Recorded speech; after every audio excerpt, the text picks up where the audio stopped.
Tengo que confesar algo. Hace tiempo que empecé a utilizar ChatGPT para muchas cosas. Me ayudaba con ideas, me ayudaba con textos, con investigaciones. Y un día pasó algo muy raro. Estaba buscando un artículo y normalmente, pues tomas un artículo y empiezas a leer. Así de simple. Empiezas a leer, pero por alguna razón, esta vez lo abrí y le pedí a ChatGPT que me hiciera un resumen.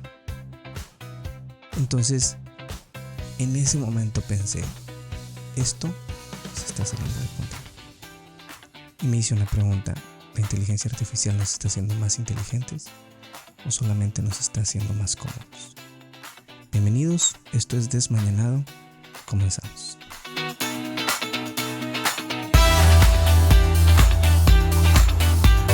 Pues bien, noticia de la semana, el mundial sigue, el fin de semana lo único que se habla en el mundo, en México, en muchas partes del mundo también, es precisamente el mundial de fútbol.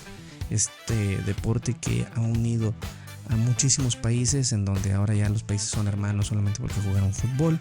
Y pues no solamente eso, sino la misma gente, las mismas personas ahora buscan a través del fútbol ser hermanos o estar juntos o bueno, en México así somos. En México nos conocemos en 5 minutos, ya estamos tomando una cerveza y somos felices por estar uno con el otro. Así somos en México. Eso es, yo creo que es una característica de todos los mexicanos. Si tú eres mexicano y me estás escuchando, conoces a un mexicano y me estás escuchando, no me vas a dejar mentir que esto es cierto. Los mexicanos así somos. Nos encanta la fiesta, nos encanta sentirnos parte de algo, nos encanta tener o sea, ser amigos de las personas. Así somos, no podemos evitarlo. Pero bueno, noticias importantes este fin de semana. Sigue la guerra, o bueno, sigue la tensión entre Irán y Estados Unidos. Ahí el estrecho de Hormuz se ha vuelto a cerrar. Eso tiene muchísimas implicaciones económicas y políticas en todo el mundo. O sea, la geopolítica se empieza a mover a partir de eso. Y la verdad es que muchos pensaríamos que no nos afecta porque está muy lejos, pero en un mundo globalizado como al que pertenecemos hoy en día, pues todo repercute en la parte económica, en la parte política. Pero bueno, el día de hoy, como comenté hace rato, estamos aquí para hablar de algo que nos puede llegar a ser un poco incómodo, que es la inteligencia artificial.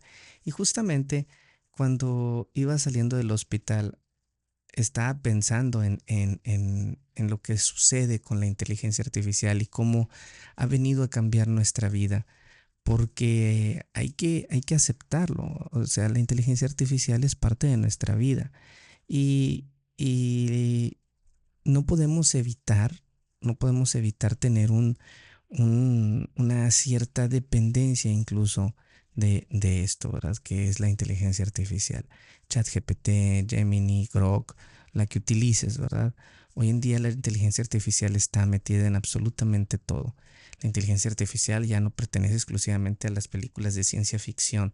Está en el teléfono, en la computadora, en el automóvil, en el banco, en el hospital, en las escuelas y probablemente, y lo más seguro, es que también en tu trabajo, ¿verdad? A lo que te dediques.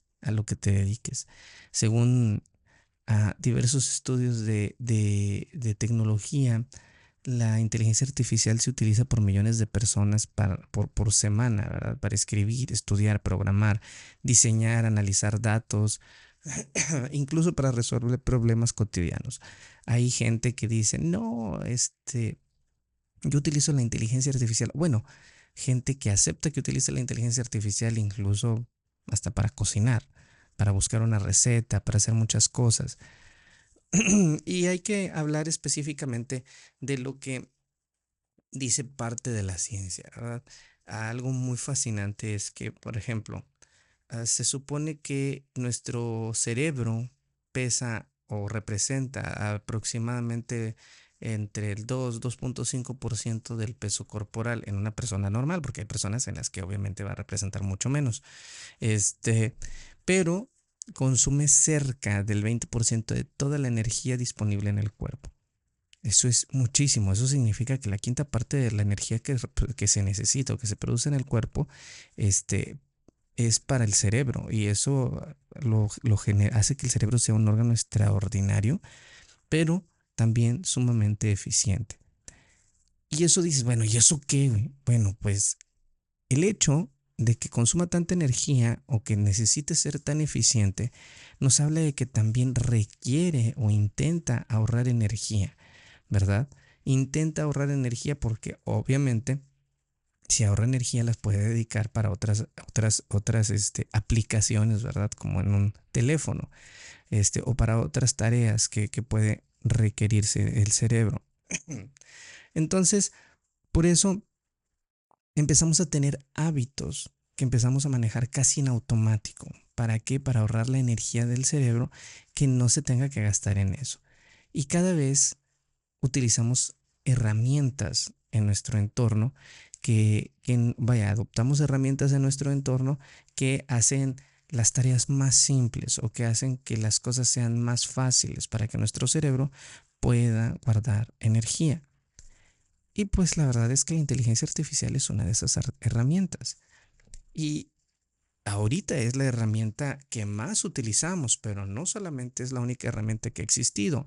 Desde siempre han aparecido herramientas para mejorar la eficiencia del cerebro, desde cosas tan sencillas como el ábaco, ¿verdad? Si tú no sabes qué es un ábaco, métete a ChatGPT y pregúntale qué es un ábaco. Desde el ábaco que empezaron las herramientas que nos permiten ser más eficientes a la hora de trabajar, ser más eficientes a la hora de pensar. Un traguito al café. Y este, desde 2011, por ejemplo, ya más para acá, o bueno, antes de 2011, no sé si se acuerdan, o si alguno de ustedes que me escucha cuando estaban en la secundaria, en la preparatoria tal vez, decían que hacer trampa o usar la calculadora era hacer trampa para hacer una operación matemática, ¿sí? Imagínense los que utilizamos calculadoras para hacer operaciones matemáticas, para una tarea tan sencilla como hacer una operación matemática. Imaginen la diferencia que hay o el brinco generacional que ha habido entre las herramientas que mejoran el rendimiento del cerebro, que va desde una calculadora hasta hoy en día la inteligencia artificial. Pero bueno, por ahí en 2011, investigadores de la revista Science hicieron algún estudio interesante o importante y que descubrían que cuando las personas saben que la información está disponible, en este caso en Internet, no hacen el mismo esfuerzo para recordarla, simplemente hacen el esfuerzo por tener la herramienta de estar cerca de esa herramienta, o sea, hacen el esfuerzo por estar cerca de esa herramienta para poder tener esa información disponible. Lejos de recordar la información, este estudio decía que recordaban dónde encontrar la información. Algo así como estar en una biblioteca, si alguna vez alguien aquí ha ido a alguna biblioteca y está llena de libros y saber dónde se encuentra la información, en vez de recordar la información, sino dónde ir a buscarla. Esto se le llamó en su momento amnesia digital o el famoso efecto Google, porque hasta hace algún tiempo, si tú querías saber algo que decías, googlealo, búscalo en Google, pregúntale a Google. Y ahora ya no es pregúntale a Google, ahora es pregúntale a ChatGPT, a tu inteligencia artificial más cercana, Gemini, Grok, la que quieras. Entonces, nuestro cerebro ha estado en constante cambio y no es que nuestro cerebro deje de aprender, simplemente cambia la estrategia que le enseñamos. Y aquí la pregunta o la gran pregunta es si la inteligencia artificial hará que demos un paso atrás como seres pensantes, si dejamos de recordar, si, si tenemos que dejar de pensar. O sea, el ser humano se ha vuelto flojo por sí mismo. Ya no tienes que pensar, ya le predices a un aparato que piense por ti, ¿sí? O sea, ahora ya no estamos tratando de resolver problemas. Ahora estamos dejando de resolver problemas. Estamos dejando que alguien más o que un aparato lo resuelva por nosotros. Cosas que si tú tienes más de 35 o 40 años, cuando estábamos pequeños, yo voy a cumplir 45, cuando estábamos pequeños, el, era como que futurista pensar que una máquina hiciera algo. Y para nosotros una máquina era representada como una máquina, un robot, como las películas de Terminator, que podían pensar por sí mismas. Pues no tenemos un Terminator, tenemos un teléfono inteligente. ¿Sí? El teléfono inteligente no tiene ojos ni tiene un rifle con el que nos quiere matar, pero hace exactamente lo mismo, piensa. Eso es lo que nos ha venido haciendo a hacer que dejemos de resolver problemas. Imagina que alguien va al gimnasio, pero alguien más levanta las pesas por ti. Sí, o sea, vas al gimnasio, vas todos los días, vas a las máquinas, estás escuchando la música, pero no haces el esfuerzo, no estás levantando las pesas. ¿Qué pasa? Pues no se desarrolla el músculo y con el cerebro sucede algo parecido. Estamos dejando de resolver problemas y estamos dejando de escribir, analizar, tomar decisiones, estamos dejando de fortalecer nuestras habilidades cognitivas, que son habilidades únicas del cerebro. Son habilidades únicas del cerebro y estamos dejando que una inteligencia artificial haga todo ese trabajo. Y casi siempre cuando hacemos esto, hablamos de que estamos alimentando, estamos enseñando a la inteligencia artificial. Güey, lo que tenemos que hacer es alimentar y enseñar al cerebro, ¿sí? Porque el cerebro ahora ya no está resolviendo. El que se está alimentando y el que está aprendiendo ahora es la inteligencia artificial y no el cerebro. ¿Sí? Entonces, si dejamos que la inteligencia artificial se esté alimentando, se esté alimentando, se esté alimentando para resolver problemas, para analizar, para tomar decisiones, para hacer todo eso que nuestro cerebro debería hacer, pues estamos tal vez empezando a hacer prácticas que permiten que disminuyan nuestras capacidades. Y la verdad es que esto pinta como que la IA es muy mala, pero no, la IA no es mala. Significa que tenemos que aprender a utilizarla como apoyo, no como sustituto del pensamiento. Tenemos que utilizarla como apoyo, no como sustituto del razonamiento o el sustituto de la resolución de los problemas. Es lo que es. ¿Puede hacernos más inteligentes? Sí. Sí, la IA nos puede hacer más inteligente cuando la utilizamos para aprender cosas nuevas, para tal vez pedir explicaciones con ejemplos en los que permitan que nuestro cerebro aprenda de mejor forma, practicar en otros idiomas, resumir información que es muy compleja, tal vez comparar distintas perspectivas o hacer comparativas entre una y otros casos. Y la verdad es que en casos como estos, la IA se puede convertir en un excelente profesor. Aquí el problema es que el aprendizaje disminuye cuando solamente copiamos y pegamos la respuesta. Cuando le pedimos algo a la inteligencia artificial y lo que nos da la inteligencia artificial simplemente lo copiamos y pum, lo ponemos y lo pegamos. Ahí es cuando estamos en problemas. Eh, y aquí en la parte médica, y ya lo platicaba antes, ChatGPT no hace diagnósticos, hay que decirlo. Y a pesar de que muchos médicos utilizamos la inteligencia artificial, no significa que eso va a reemplazar al médico. Es un mito completo, ¿sí? Que la inteligencia artificial va a reemplazar a los médicos. Aunque la mayoría de las personas pueden opinar que no completamente, no, nunca se va a reemplazar el médico con una inteligencia artificial. Hay una película por ahí, no sé si alguien la ha visto, de un justiciero, no me acuerdo cómo se llama la película, que si te acuerdas tú de la película ahí ponme el nombre. El protagonista, este, el protagonista es un tipo que quiere confesarse y va y le da sus pecados a, a una inteligencia artificial. Y hacia allá aparentemente es hacia donde vamos. Y, y hacia allá es a donde aparentemente queremos llegar con la inteligencia artificial en la cuestión médica. Eso es un error totalmente. Eso es un error. La inteligencia artificial nos puede ayudar para muchas cosas. Nos puede ayudar a analizar imágenes y a ver cosas que muchas veces el ojo humano termina por no ver, ¿sí?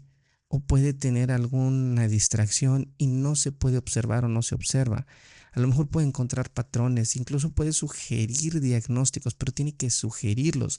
Pero, pero, en la parte médica, la inteligencia artificial no genera empatía, no genera escuchar el miedo de un paciente, interpretar el contexto familiar del paciente o tomar incluso decisiones compartidas en cuestiones de dar noticias que son sensibles o dar malas noticias, porque eso también es trabajo de un médico, o, o poder sentir lo que siente el paciente, tener este tipo de empatía. Alguna vez yo le decía a mis alumnos, les decía, nosotros como médicos, es un, suena muy romántico, pero como médicos tenemos la costumbre o tiene la costumbre del uso de la famosa bata blanca, que la bata no es más que un medio de protección para la ropa y que se ha demostrado que ya no sirve, etcétera, etcétera, etcétera. Es un símbolo, a final de cuentas.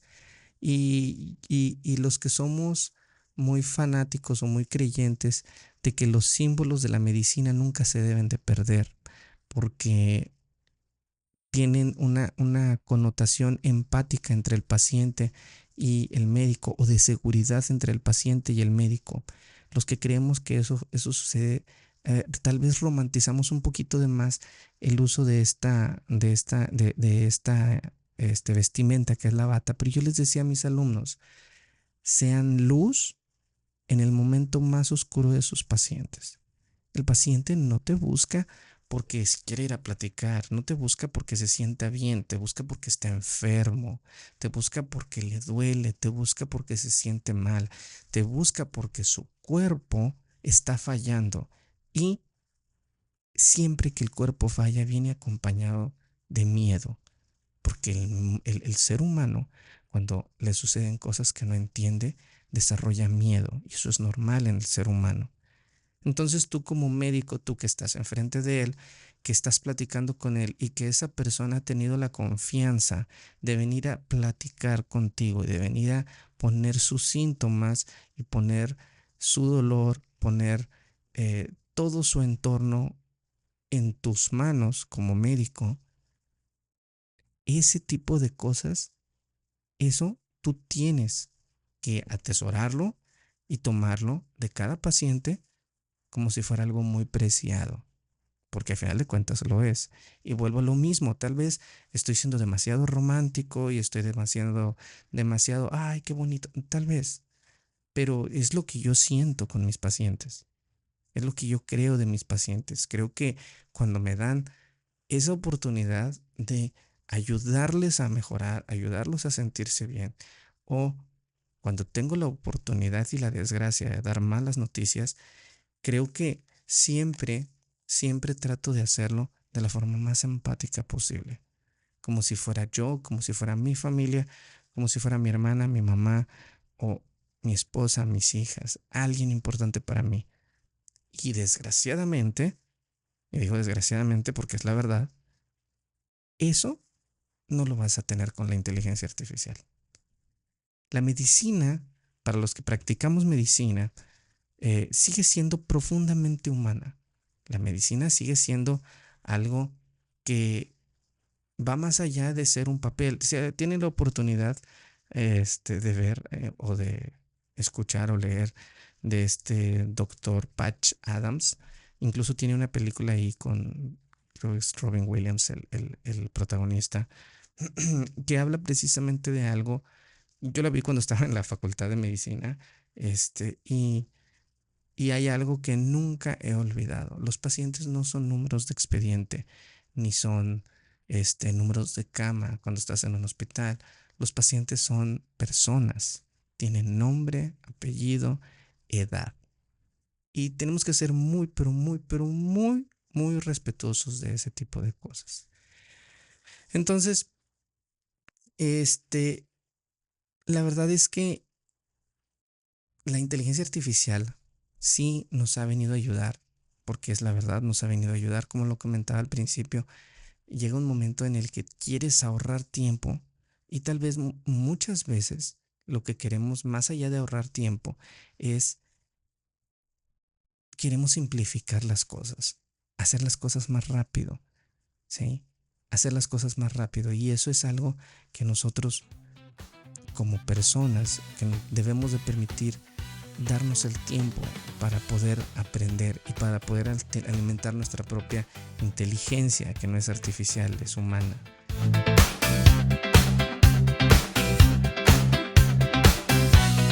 Entonces, pues la medicina que se ha venido a favorecer tanto de la inteligencia artificial y tenemos que verlo como una herramienta. Por ejemplo, la inteligencia artificial nos ayuda con muchas cosas. El uso del expediente clínico, por ejemplo, es un ejemplo. El uso del expediente clínico. El expediente clínico hoy en día ya hay sistemas que te permiten acomodarlo de acuerdo a la cantidad de diagnósticos que tienes, a los diagnósticos parecidos, al conjunto de síntomas o a los síntomas más comunes, ese tipo de cosas que nos han permitido hacer que el manejo de información o de estadística, que para el médico es importante, sea más sencillo. Ya no tenemos que pasar horas y horas y horas y horas y horas regulando y revisando cuáles son las enfermedades más comunes, cuántos se presentaron de cada. Ya no, ya hay una inteligencia artificial que te ayuda y te ahorra el tiempo para hacerlo. ¿Sí? Va a sonar bien feo, pero la inteligencia artificial tiene que ser tu asistente, tiene que ser la persona que haga el trabajo, no quien piense por ti, ¿sí? Hay cosas que debemos de hacer con la inteligencia artificial, ¿sí? Antes de preguntarle a la inteligencia artificial, por ejemplo, hay que tratar nosotros de responder las cosas, de tratar de hacer el, el diagnóstico, por ejemplo, porque es muy dado. Incluso he visto por ahí gente que se enoja porque ven que el médico está utilizando ChatGPT. Y es válido porque vuelvo a lo mismo, depende cómo lo usas. Oye, si lo usas para buscar y le estás preguntando a ChatGPT, a ver, ¿qué le voy a dar a un paciente que tiene? Y pum, le sueltas la cantidad de síntomas que tú alcanzas a ver. Eso es una tontería. Eso es una tontería porque le estás preguntando a ChatGPT que de acuerdo a los síntomas que tiene el paciente, pues que te diga qué tratamiento le das. Entonces, ¿para qué va el paciente contigo? Si tú quieres utilizar ChatGPT, digo, no está mal que lo utilices, utilízalo para leer artículos, utilízalo para buscar artículos, utilízalo para ahorrarte el tiempo de esa búsqueda. No lo utilices para ahorrarte el tiempo de la búsqueda y el tiempo del aprendizaje y el tiempo del entrenamiento y ya lo utilices nada más para dar el tratamiento. No debemos abusar de la inteligencia artificial, sobre todo nosotros como médicos. Es cierto, hay veces que el ahorro de tiempo, por ejemplo, los que estamos en urgencias, ¿verdad? Hay veces que dices, bueno, tengo que calcular hacer un cálculo de reposición de líquidos, por ejemplo. Rápido. Ahora sí, haces un cálculo, se lo preguntas y listo. Utilizas parámetros que ya necesitas, sodio, potasio, peso del paciente, edad, sexo, y haces el cálculo. Te evitas ir a buscar la fórmula, desarrollar la fórmula y todo, pero le estás pidiendo a ChatGPT que haga algo de forma correcta, algo que debería de ser manual o algo que debería de ser que te quita un poco de tiempo y que te permite poner mejor atención en este tipo de pacientes. Pero no le preguntes, qué antibiótico le tengo que dar a un paciente con una faringoamigdalitis. Eso no se lo puedes estar preguntando. Es lógico que el paciente pues se va a molestar. con quién está yendo, o sea, tipo de medicina estás haciendo, qué tipo de medicina estás buscando como paciente. Lo comentaba incluso en episodio anterior. ¿Qué tipo de medicina estás haciendo? Chat GPT no es, no te da un diagnóstico. Doctor Google, tienes que alejarte de él, ¿verdad? Obviamente, cuando buscas cosas así, tampoco tienes que dar por cierta la primera respuesta que tienes. Hay que recordar también que la inteligencia artificial tiene errores, aunque pensemos que no, tiene errores. Lo ideal es buscar fuentes confiables. En medicina buscamos hacer algo que se llama lectura crítica y buscamos estudios que tengan cierto nivel de evidencia o que los hagan más, tengan mientras mayor nivel de evidencia, pues mejor práctica clínica nos permite darle al paciente, ¿verdad? Para lo que tenemos que utilizar la inteligencia artificial ahorita realmente es para aprender, no solamente para terminar más rápido de hacer todo. Cuando yo daba clases, tenía, tenía alumnos que les encantaba poner, copiar y pegar de ChatGPT y sobre todo hay una parte que al final ChatGPT te dice, ¿quieres que agregue tal o cual cosa? Y te da la opción de copiar todo el texto, pero te copia también esa parte de, que, de la sugerencia que te hace ChatGPT. Y a la hora de leer los trabajos, leía y te das cuenta que es inteligencia artificial, porque hasta para eso la inteligencia artificial es demasiado correcta, ¿sí? Demasiado correcta y aparte, si tú que me escuchas das clase o tienes alumnos, te vas a dar cuenta que tú conoces a tus alumnos.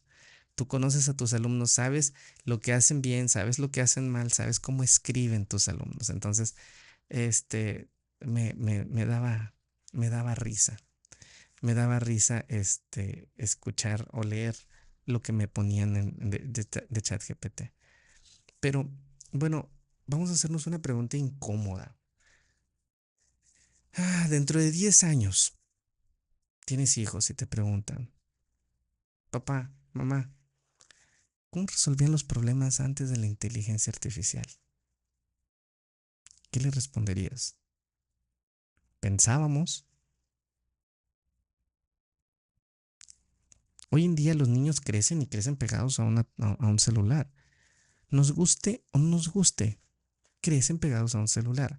Crecen pegados a un celular porque es una excelente herramienta de enseñanza para un niño. Aunque no le guste a mucha gente que esté escuchando esto, es una excelente herramienta de enseñanza. Es una excelente herramienta también para quitarte al chamaco de encima. Mamá, mamá, mamá, ten ya el teléfono, no estés jodiendo. Y es muy normal que veamos eso en la sociedad. Ahí es donde nosotros, donde les digo, pues el adulto eres tú. A mí me da mucha risa porque me pasa también con los, con la alimentación para los niños. Que les dices, no debes de comer pan y ese. Y la mamá le voltea y le dice, ya ves, mijito, no debes de comer eso, señora, la que se lo compra es usted. El niño no va al Oxxo y a la tienda y le dice, oiga, dime. No, tú se lo compras. Es lo mismo con el teléfono. El uso de pantallas hoy en día ha generado un incremento en las tasas de ansiedad y de insomnio que hay en adolescentes y en niños, ¿verdad? Como lo dije, el aparato, el teléfono como tal, es es una herramienta excelente de enseñanza, aprendizaje, pero también hay que saber regular el tiempo que pasan ahí. Desgraciadamente, desgraciadamente, muchas madres y muchos padres tienden a utilizarlo solamente para que el niño no los esté molestando. Solamente para eso. Y del uso de dispositivos ya platicaremos después. Otras cosas como el abuso de las redes sociales o el uso de redes sociales en temprana edad, etcétera, etcétera, etcétera. Pero esto es para otro episodio.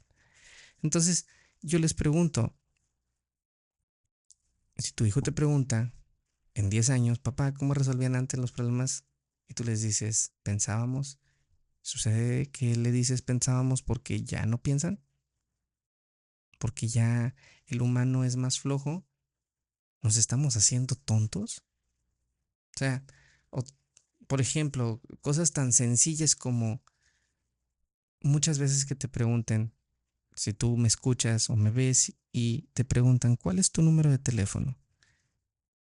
Y les respondes, no me lo sé, y lo empiezas a buscar en el teléfono. Si a ti te pregunto, o si a ti que me escuchas o que me estás viendo, yo te digo que me digas los teléfonos, los números de teléfono de 5 personas que sean tu familia. ¿Realmente te lo sabes? ¿Te sabes 5 números de familiares tuyos?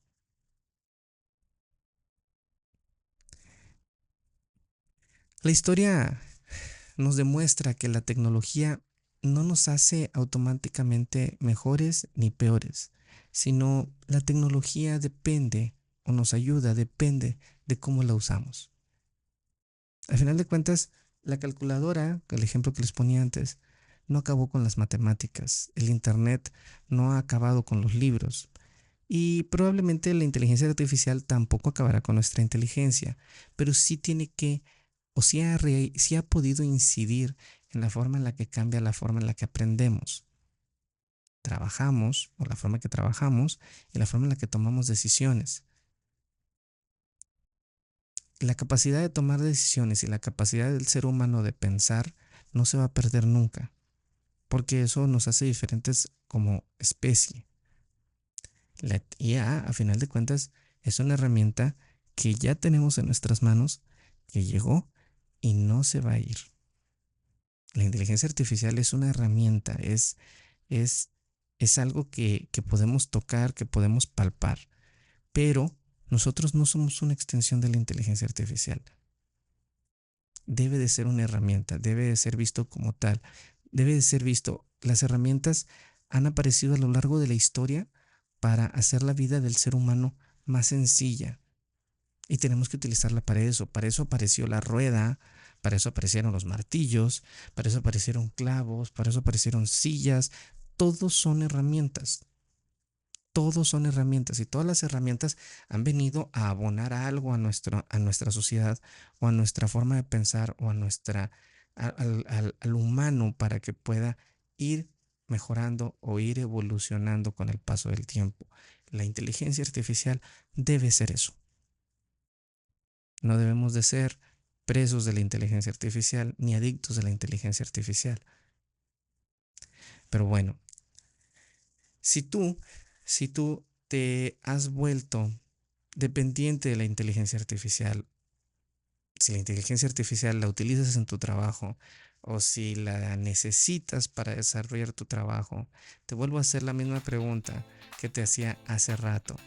Si mañana, si mañana desapareciera la inteligencia artificial, ¿tú serías igual de eficiente o igual de inteligente para tu trabajo? No lo sabemos.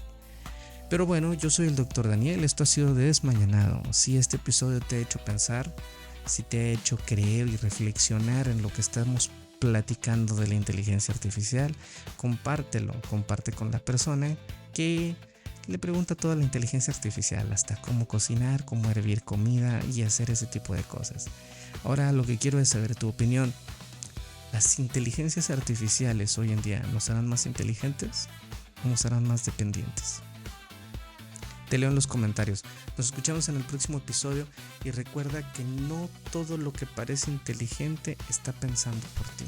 Sigue tomando café, sigue en tu trabajo, yo me voy a dormir porque ya se sueño. Adiós.